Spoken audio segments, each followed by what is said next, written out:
Bonjour à tous et bienvenue sur vatrekov.com, l'émission l'entrevue. Nous recevons aujourd'hui Simplice Ibwanga, président de l'ARENA. Monsieur le Président, bonjour. Bonjour. Merci d'avoir accepté notre invitation à vatrekov.com. C'est moi qui vous remercie. Avec vous, on va un petit peu décrypter l'actualité de votre formation politique en partant jusqu'à l'actualité nationale.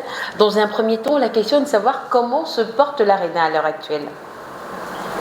Bon, j'ai envie de vous dire que l'ARENA se porte bien. Seulement, il y a quelques difficultés à l'ARENA.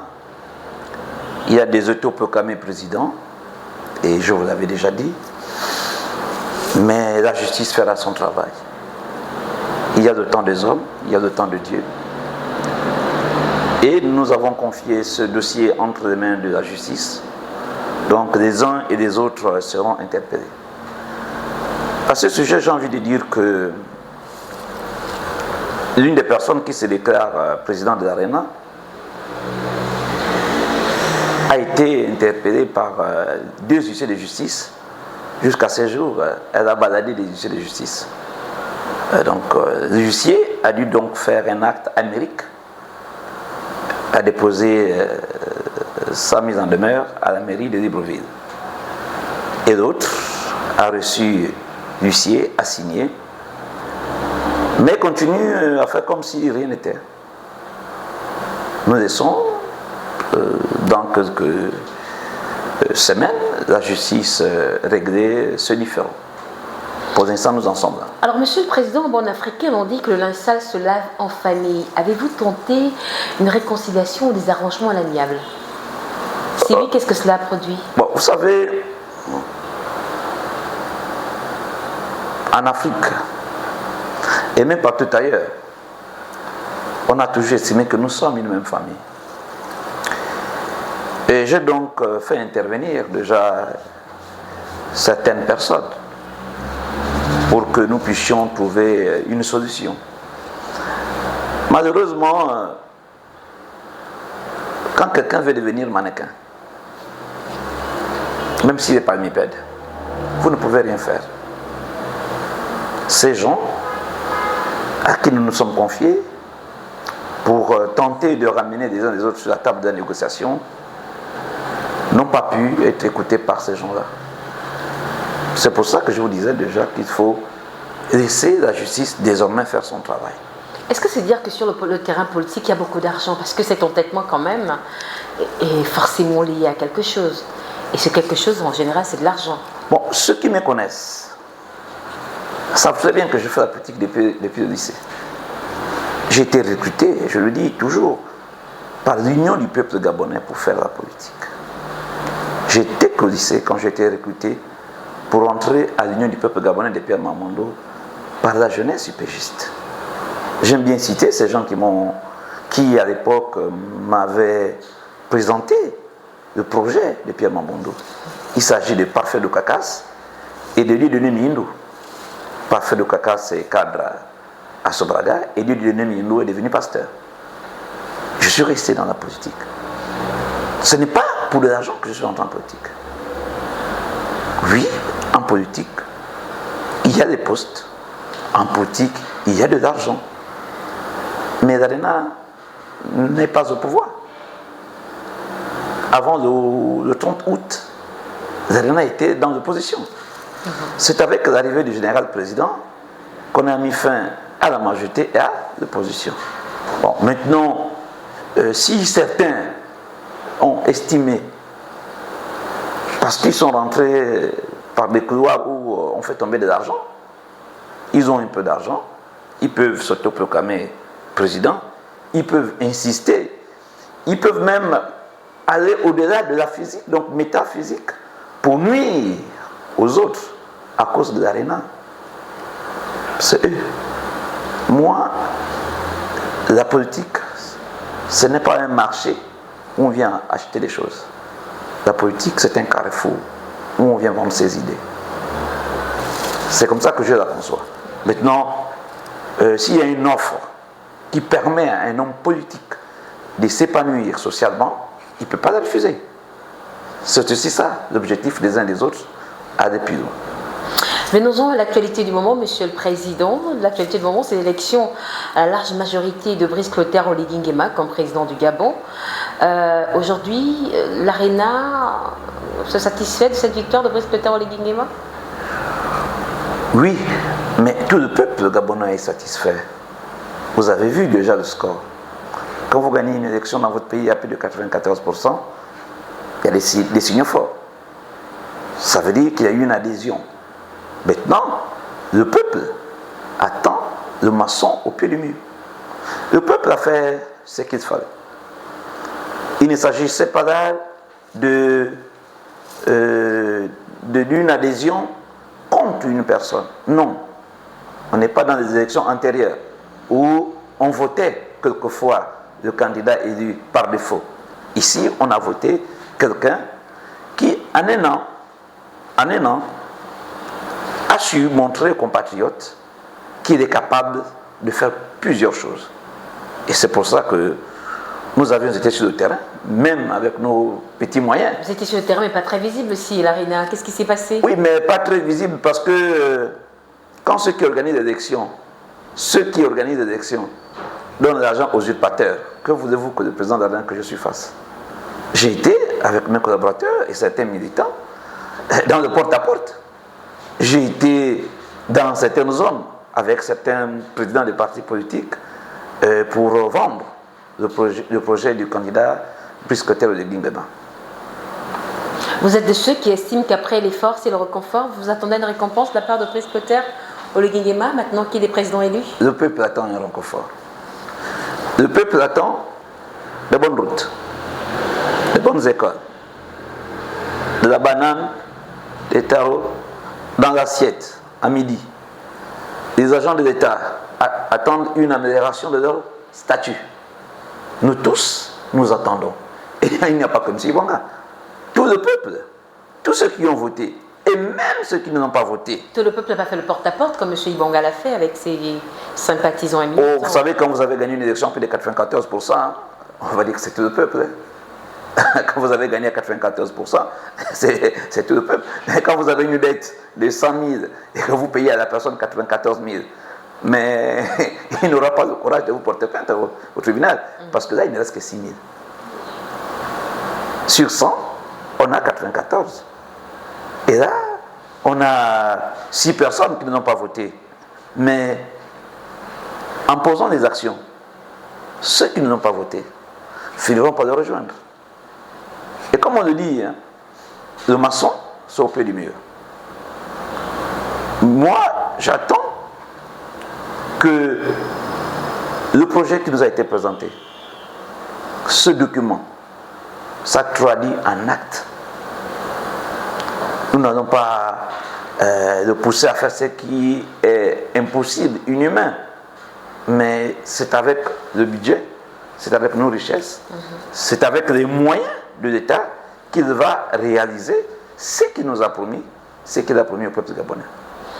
Alors, Monsieur le Président, 94%, sinon un peu plus, c'est le score de Brice Clotaire Oligui Nguema à cette élection présidentielle. Mais ce qui marque les esprits au Gabon pour cette échéance-là, c'est la rapidité avec laquelle les résultats ont été rendus publics, soit moins de 48 heures après le vote. Vous, en tant que président de formation politique, qu'est-ce que cela représente pour vous? En Occident, prenons le cas de la France et des États-Unis, on peut comme les élections à 20 heures. Nous avons la même technologie et c'est faisable. Vous avez vu dans les bureaux de vote des présidents, vous avez vu des gens circuler avec des téléphones. Donc ça a été facile de prendre le résultat du bureau de vote, de filmer, d'envoyer, ou même de compiler des PV, de les envoyer des traités. Vous savez pourquoi les élections n'ont jamais été proclamées après 48 heures? Il a toujours manqué de volonté politique. Quand vous êtes à la tête d'une équipe, si vous dites on prend la droite, les gens iront à droite. Mais si vous ne montrez pas l'endroit où les gens vont partir, et bien sûr on se cherche. Pourquoi ne proclamer pas à l'époque, après 48 heures? mais parce qu'on était en train d'être patrouillé. Et comme le disait quelqu'un, ou comme on l'a dit, on n'a pas attendu le vote du Haut-Ogooué pour équilibrer. On n'a pas attendu le vote d'Anyanga pour équilibrer. On n'a pas attendu le vote du Wellington pour équilibrer. On n'a pas entendu le vote du Goué maritime. Non. Il s'agissait, province par province, de compiler la même journée et d'envoyer des PV. Nous sommes satisfaits de ce travail. Mais nous pouvons faire mieux. Nous pouvons faire mieux. Dans ce temps, on peut proclamer cette élection à 20h. Et pourquoi pas? On finit à 18h et à 20h on a proclamé. Tout est une question de volonté. Ouais. Et là, pour cette élection du 12 avril, l'équipe dirigée par le ministère de l'Intérieur a mis la volonté parce que le président lui-même a mis la transparence. Alors, juste rappeler aux internautes que M. Simplici Bwanga, président de l'ARENA, est notre invité sur vatrikoff.com, l'émission, l'entrevue. Monsieur le Président, l'élection est désormais derrière, les résultats sont connus, d'ailleurs validés par la Cour constitutionnelle. Dans quelques jours seulement, presbytère Oligui Nguema, selon les statuts, va prêter serment. Serez-vous à cette cérémonie d'investiture? Oui, effectivement, nous irons comme la plupart des compatriotes.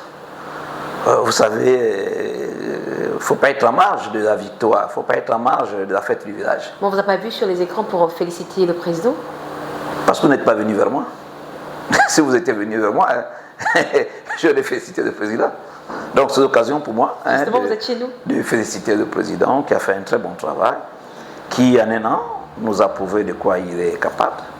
Et c'est pour ça que, comme un seul homme, les Gabonais se sont levés pour aller sur le terrain, pour élire leurs compatriotes.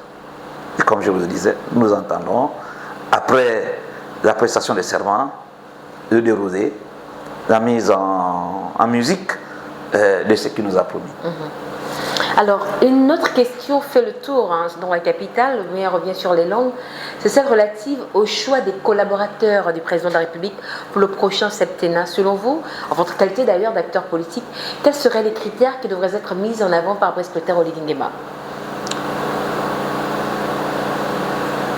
En tant qu'élu, il a ses critères. En tant que président élu, il a ses critères. Le président élu a besoin d'être aiguillonné et conseillé. Oui, effectivement, il a d'abord ses critères à lui. D'accord. Il peut dire, par exemple, dans son équipe, il ne veut que des bénis oui-oui. C'est un critère.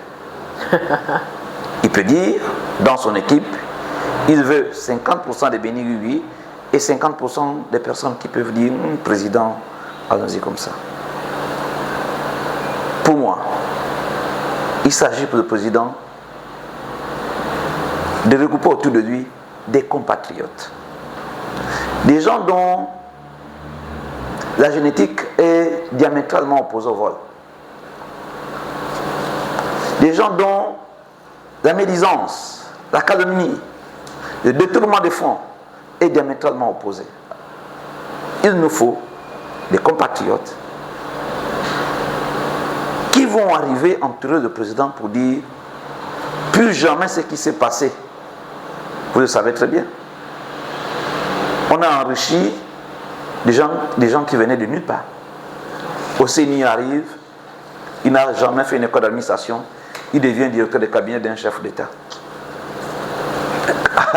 Au 30 août, on découvre que ce jeune homme est milliardaire. Il y a quelque chose qui ne va pas. Les prochains collaborateurs du chef d'État ne doivent pas avoir un mauvais rapport avec l'argent. Ils doivent éviter de vendre des audiences.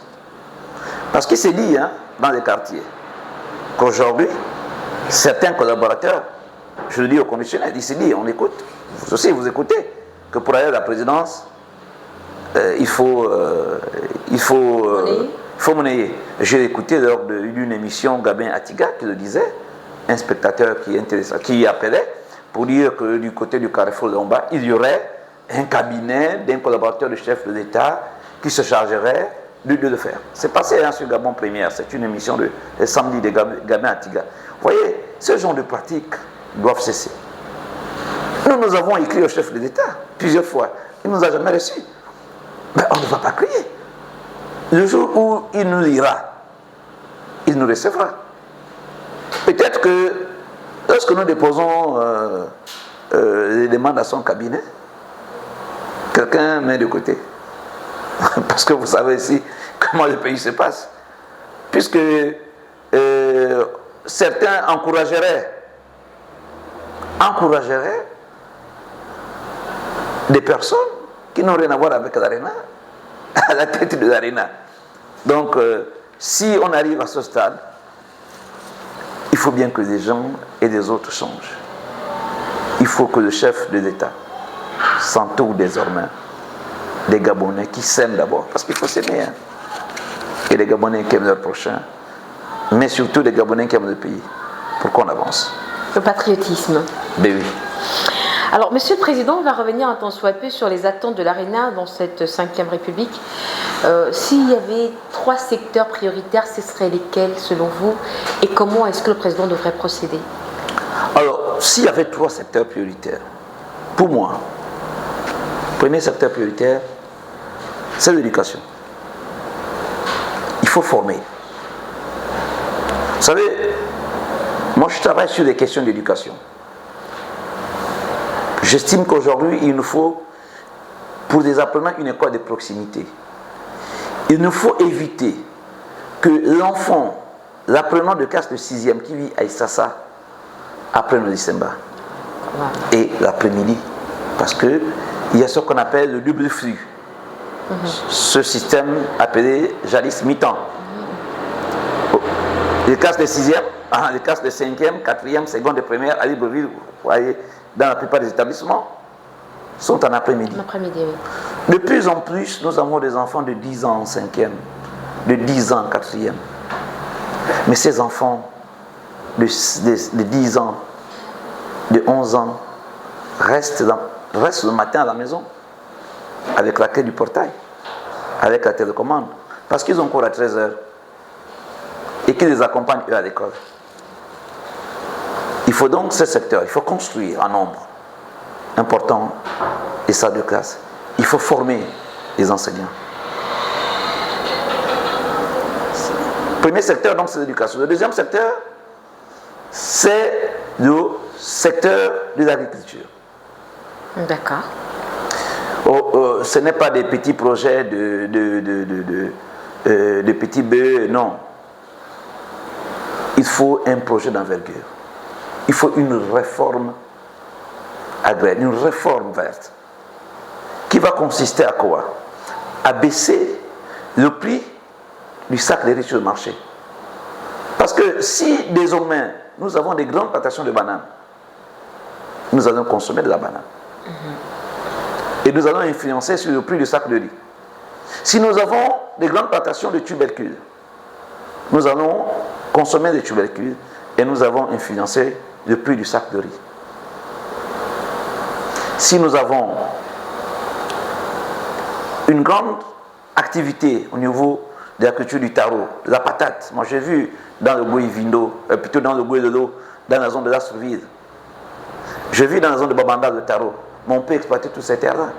Donc, éducation, agriculture, mais ensuite on met ensuite le secteur de la route, les TP. Parce que pour que la banane parte de Molengi Binza ou de Minvoul pour Libreville, il faut qu'il y ait la route. Il faudra mettre un accent particulier sur la route. Donc pour moi, ces 3 secteurs, pour le début, puisqu'il y a quand même en termes de santé, il y a quand même des secteurs, il suffit d'injecter un peu de moyens. Mais pour moi, les priorités, c'est l'éducation, l'agriculture et les TP. Monsieur le Président, des échéances locales, législatives, on peut avoir la position de l'ARENA? Est-ce que vous allez avoir des candidats? Vous allez procéder par des fusions-absorptions, sait-on jamais? Qu'en est-il de ce côté-là en termes de projet? Bon, pas fusion-absorption, hein. Nous n'avons pas envie de mourir. On a vu certaines formations politiques aller signer leur fiche d'adhésion au rassemblement des bâtisseurs. Pour certains, c'était quasiment une fusion-absorption. C'est si ce format vous est présenté pour les législatives et les locales, qu'adviendra-t-il? Non, un partenariat qui consisterait à se regrouper en 2, 3, 4, 5 partis politiques. Pas toujours mauvais. Pour aller aux élections en rang serré, il n'y a pas de souci. Mais l'ARENA, comme d'habitude, sera candidat. Nous ne nous cachons pas derrière les autres. Vous présenterez des candidats dans tout le pays? En fonction de ce que les militants voudront. Parce que ce sont les militants qui sont candidats. Si nous avons un militant de 2e arrondissement de France-Ville qui dit qu'il veut être candidat, voilà. Si nous avons un militant à Minzik, à Bitam, Ambigou, voilà. Par exemple. Voilà. Nous allons nous battre pour avoir des candidats un peu partout. Je serai candidat. Monsieur le Président, nous avons terminé cet entretien, à moins que vous ayez un mot en termes de conclusion à ajouter.